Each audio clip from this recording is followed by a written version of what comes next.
There once was a little hamster called Henry. He lived with a little boy called John and John's mummy and daddy. Henry lived in John's bedroom with his wheel. He lived to go round and round in his wheel. In the daytime, he liked to curl up in his little house in the cage and sleep. However, one day, when he was sleeping, Sugar the cat came into the room. Sugar liked to chase mice. She couldn't help it. It's what cats do.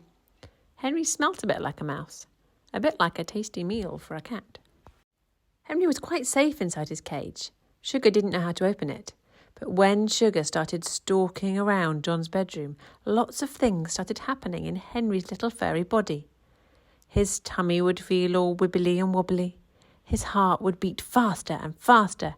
His brain would think lots of thoughts really quick. Mostly, I'm scared, I don't like it. His breathing became quicker and quicker, and his paws started to shake. All the blood went away from his little face, and he looked pale beneath his fur. He felt a bit sick, and he didn't want to eat his seed or nuts. He wanted to fall asleep so he could forget all about Sugar, but his brain wouldn't let him. It was too wide awake. No matter how much he wanted to sleep, he couldn't. And do you know why? It's because Henry's furry little body, like our bodies, are very clever. They know how to protect us.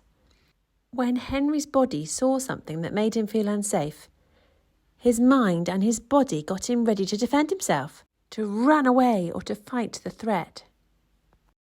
But he was safe in his cage, so it was a bit confusing. He couldn't run anywhere. The blood had taken all the energy to his muscles and his brain instead of his face and his tummy. His paws were shaking with all the energy. His face would look pale because there was less energy there too. And the reason he didn't want to eat was because there was no energy in his tummy. In fact, his body and mind were telling him to run, hide or fight. No wonder poor Henry couldn't sleep.